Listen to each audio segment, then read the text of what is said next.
உலகத்தில் நம்ம ஒரு விஷயத்துக்காக ரொம்ப அதிகமாக ஓடுறோம். நீங்கள் பணத்துக்காக இல்லை மற்ற காரியத்துக்காக அப்படின்னு நம்ம சொல்லலாம். ஆனால் அன்புக்காக தான் ரொம்ப அதிகமாக ஓடுறோம். நீங்கள் சொல்லுவீங்க, என்னை நேசிக்கிறவங்க என் கூட ரொம்ப அதிகமாக இருக்காங்க அப்படின்னு நீங்கள் சொல்லலாம். ஆனால் ஒரு செகண்ட் யோசிச்சு பாருங்கள், அவங்களால தானே நமக்கு நிறைய கஷ்டம், நிறைய துக்கம், நிறைய கண்ணீர் நம்மளோட இருதயத்தை ரொம்ப கஷ்டப்படுத்திட. நம்ம நிறைய வேளையில் இந்த உலகத்தில் உள்ள அன்பை தேடி அதிகமாக ஓடுறோம். ஆனால் நின்று ஒரு செகண்ட் நம்ம தலையை உயர்த்தி அந்த சிலுவையை பார்ப்போமே, அது தானங்க உண்மையான அன்பு. அது தானங்க உண்மையான சமாதான சந்தோஷத்தை நம்ம வாழ்க்கையில் கொடுக்குது. நிறைய வேளையில் நம்ம மிஸ் பண்ணுற காரியம் என்ன தெரியுமாங்க?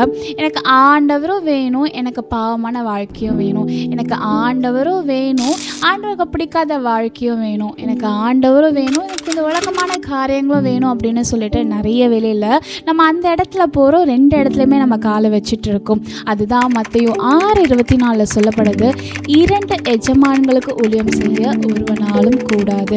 ஆமாங்க, நம்ம ஆண்டவருக்கு மட்டும்தான் ஊழியம் செய்ய முடியும். நிறைய வேளையில் 10 வருஷம் கழித்து நான் இப்படி இருக்கணும், நான் 5 வருஷம் கழித்து இப்படி இருக்கணும்னு சொல்லிட்டு நிறைய பிளான்ஸ் போட்டு நிறைய ப்ரிப்பரேஷன்ஸ் பண்ணுவோம். ஆனால் இந்த வாழ்க்கை முடிஞ்சதுக்கப்புறம் நம்ம பரலோகத்துக்கு போகணுன்னு ஆசைப்படுறோம். அதுக்குள்ளே ப்ரிப்பரேஷன்ஸ் நம்ம பண்ணுறோமா? நிறைய வேளையில் அந்த இடத்துல தாங்க மிஸ் பண்ணுறோம். இனி நம்ம வாழ்க்கையில் பரலோகத்துக்கு போக வேண்டிய காரியத்தோட ப்ரிப்பரேஷன்ஸை நம்ம இப்போவே பண்ண ஆரம்பிப்போம். ஆமென்.